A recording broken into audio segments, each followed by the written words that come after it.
Hello everyone, welcome back to my channel. तो कैसे हैं आप लोग? आई होप आप लोग अच्छे होंगे।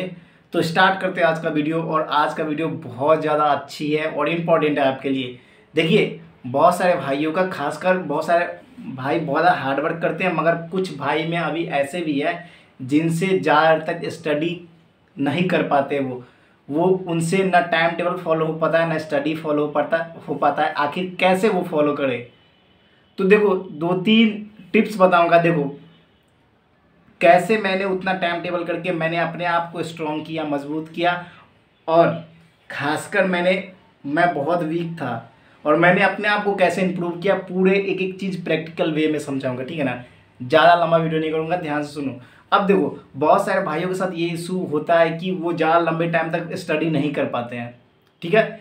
तो सबसे पहले मुद्दा होती है कि आपके पास, पहला, कि आप टाइम टेबल नहीं बनाते हो। बोलते हैं टाइम टेबल क्या है, इतना घंटे वो पढ़ लेंगे, इतना घंटे वो पढ़ लेंगे। फिर कोई काम आ जाता तो आप सोचते हो कि छोड़ो यार, वो काम कर लेते हैं और इसको रहने देते, बाद में कर लेंगे। अब सुनो, टाइम टेबल इम्पॉर्टेंट है। टाइम टेबल जैसे ही बनाओगे तो उस टाइम को, चाहे कितना भी वर्स्ट सिचुएशन आ जाए, अगर कोई बहुत इंपॉर्टेंट काम है तभी उस टाइम टेबल को आप फॉलो मत करना। नहीं तो 99% चाहे जो हो जाए, अगर हर एक घंटे के बाद 5-5 मिनट का पॉज लेना है। लेकिन वो टाइम पे मान लिया आपने 9 से 10 टाइम टेबल बनाया कि इतने बजे पढ़ना है और उस टाइम टेबल को फॉलो करना ही है। अगर किसी भाई से पढ़ाई नहीं हो पा रहा है तो वो उस टाइम पे बैठने की कोशिश करे। ठीक है ना? बैठने की कोशिश करे, किताब कॉपी पलटने की कोशिश करे। ठीक है? तो ऐसा हाल मेरा भी था। तो धीरे धीरे मैंने ऐसे ही करके मैंने अच्छे किए। अब देखो, पहला तो टाइम टेबल बनाना है। दूसरा मोस्ट इम्पॉर्टेंट क्या है आपके लिए, कि आपका टाइम टेबल और रूटीन भी साथ में होने चाहिए। ठीक है? रूटीन भी होने चाहिए, टाइम टेबल भी होने चाहिए। रूटीन नहीं, आपके सिलेबस साथ में होने चाहिए। ठीक है ना? सिलेबस साथ में भी होने चाहिए और क्या पढ़ना है वो भी जरूरी है। ठीक है ना? तो मान ले आपने आज का टाइम टेबल बना लिया 5 घंटे का। ठीक है ना? 5 घंटे का आपने बनाया, लेकिन आप करते क्या हो कि 1 घंटा पढ़ते हो और फिर बोलते हो क्या, चलो यार रेस्ट ले लेते हैं। तो ध्यान से एक चीज़ सुनना, जिस टाइम का आप टाइम टेबल बनाए हो ना, उस टाइम आपको सिर्फ सिर्फ वही काम करना है जिस काम के लिए आपने टाइम टेबल बनाया है। अगर आपको नींद आती है बीच में 1 घंटा पढ़ने के बाद, तो टाइम टेबल उसी प्रकार का बनाओ कि 10 मिनट का पॉज ले सकूँ, उसके बीच पानी पी सकूँ। देखो, 1 घंटे में 100% कंसंट्रेशन किसी का नहीं होता। ठीक है ना? हो सकता है कि आप उतने अच्छे कैपेबिलिटी, आपकी कैप्चरिंग पावर अच्छी नहीं होगी, तो आप किसी दूसरे बंदे से उतना नहीं सीख पाओगे। मतलब कोई बंदा 1 घंटे में ज़्यादा कुछ समझ जाता है, ज़्यादा कुछ कर लेता है, आप उससे कम ही कर पाओगे। लेकिन कोई नहीं, ये सब प्रैक्टिस का खेल है। समझ गए? तो धीरे धीरे अपने ड्यूरेशन को बढ़ाते रहो और आसानी से आप बैठ सकते हो। अब दूसरा दूसरा दूसरा इम्पोर्टेंट है, क्या पता है क्या? ये है कि मोटिवेशन। अब देखो, मोटिवेशन कितना भी मैं मोटिवेट कर दूँ, इससे कुछ होने वाला नहीं है। सही बोल रहा हूँ। वो सब टेम्पररी मोटिवेशन होते हैं कि ये करना है वो करना है। ओरिजिनलिटी मोटिवेशन आपके लेने हैं तो पेरेंट्स से ले लो। ठीक है ना? वहाँ से देख लो। और अगर आपके घर में दुख तकलीफ होगी, सबके घर में होते हैं। ठीक है ना? अगर बहुत सारे ऐसे चीज़ जो पैसे की वजह से रुकावट बनती है आपके लिए, तो इतना जला लो कि बस। बहुत सारे भाइयों का जो टारगेट एग्जामिनेशन का है, उस टारगेट पे फोकस कर दो पूरा अच्छे तरीके से। हमेशा याद रखना, ऐसा एक ही चीज़ है जो बिना पैसे के हो सकती है, वो पढ़ाई है। उसके अलावा कुछ भी नहीं। ठीक है ना?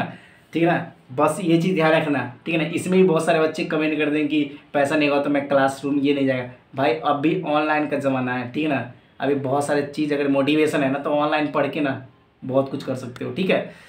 तो लॉन्गर ड्यूरेशन का यही सब मेथड है। अब बाकी मोटिवेशन लेने का मतलब, खाने का अपने पेरेंट्स से ले लो।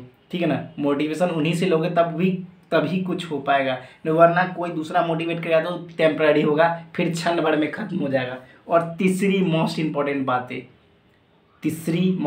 बातें, एक चीज़ हमेशा याद रखना, आप टेम्पररी खुशी में बहुत अपने आप खुश मानते हो। अब ऐसा टेम्पररी खुशी क्या है? जैसे दोस्तों के साथ घूम लिए, उस टाइम पे स्टडी का टाइम था लेकिन हम घूम लिए, हम दूसरे टाइम में टाइम बर्बाद कर दिए, तो उसमें आप खुशी अपने आप को ढूंढ लेते हो, भाई उसमें बहुत मैं खुश हो जाऊंगा। लेकिन वही खुशी आपकी जीवन बर्बाद करता है, पता है, वही खुशी आपकी जीवन बर्बाद करता है। ठीक है ना, उस टाइमों को यूटिलाइज कर लोगे, जीत जाओगे। अब कुछ भाइयों का ये भी कमेंट आ रहा था कि भैया मेरा कॉलेज रहता है तो किस टाइम स्टडी करूँ। आप लेट नाइट स्टडी करो, रात को देर तक जगो, 12 1 2 बजे। आखिर एक चीज़ बताओ, सिलेक्शन होगा तो क्या आपकी हार्डवर्क से, मेहनत से ही होगी ना। वो बताओ, वो छोड़ दोगे तो कैसे होगा फिर। आप बोलो कि मेरे पास टाइम नहीं मिलता। देखो, बहाने बनाने का 100 जर्रा है, बहाने बनाने का 100 जर्रा है, मेहनत करने का ना सिर्फ एक छोटा सा मोटिवेशन ही काफ़ी है। समझ रहे हो। तो मेहनत के लिए कोई बहाने नहीं बनता। ऐसे ऐसे बच्चे को देखा हो ना, दिन रात काम करते हुए भी क्लियर किए ना एग्जाम। तो वो बहाना मत ढूंढो कि कॉलेज का ही पढ़ना पड़ता है, उसका ही पढ़ना पड़ता है। जॉब तो सिलेक्शन लोगे तो क्या आप मुझे दे दोगे कि आप खुद लोगे? किसी को नहीं दे सकते, आप खुद लोगे ना। खुद की पेरेंट्स को, फैमिली को खुश करोगे, अपने देश का सम्मान करोगे, अपने देश के लिए जियोगे। ठीक है ना, तो वो अपने लिए करोगे ना, तो अपने लिए मेहनत भी कर दो। ठीक है, बाकी कोई इशू की बात नहीं, मेहनत ही आपकी सफलता दिला सकती है। ठीक है ना। और एक चीज़ हमेशा याद रखना, और ये सब जॉब का ये क्या बहुत अमीर लोग करते हैं क्या प्रिपरेशन? हम जैसे middle class, lower middle class बच्चे और साथ में जो बहुत गरीब होते वही करते हैं ना, फैमिली को स्टेबल करने के लिए। समझ गए। तो इस चीज़ों को ध्यान रखो थोड़ा, यही बात बोलूँगा। बाकी अभी मैं मानता हूँ 1 2 दिन आपके पढ़ाई बर्बाद होंगे, कोई दिक्कत नहीं है, लेकिन ट्रैक पे आ जाओ। ये नहीं कि अब जैसे थोड़ा भी मौका मिले ना, अभी भी बोल रहा हूँ, थोड़ा भी मौका मिले पढ़ लो। समझ गए। बाकी आने वाला आपका कोस्ट गार्ड एग्ज़ाम है, नेवी स्टेज 2 का एग्ज़ाम है, तो वो सबको ध्यान दे लो। ठीक है, क्योंकि वही छोटी छोटी आपकी प्रैक्टिस ही आगे सिलेक्शन दिलवा देगी। पता है, एक चीज़ आपको ध्यान होगा कि कोई बच्चे का 76 नंबर आया मान लो कोस्ट गार्ड में, और कट ऑफ 77 गया, और 80 वाले बच्चे क्या किए जो उसका सिलेक्शन हो गया, पता है? वही छोटी सी मेहनत जो वो बच्चा नहीं किया जो उसने कर दिया। ठीक है, तो इस चीज़ों को ध्यान रखना। बाकी अच्छे से होली खेलना। आप सबको होली की बहुत सारी शुभकामनाएं। तो जल्द मिलेंगे फिर नेक्स्ट वीडियो में, फिलहाल इतना ही। ठीक है ना। बाकी नेवी का रिजल्ट का ज़्यादा वेट करना नहीं, जल्द आ जाएगा। ठीक है ना, 1 सप्ताह के अंदर आ जाएगा। बाकी आप हंसते रहो, मुस्कुराते रहो, स्वस्थ रहो, और चैनल पे नए हो तो सब्सक्राइब और लाइक कर देना। बाकी आपकी मर्जी। ठीक है ना। जय हिंद, जय भारत, वंदे मातरम। सिलेक्शन लेना है।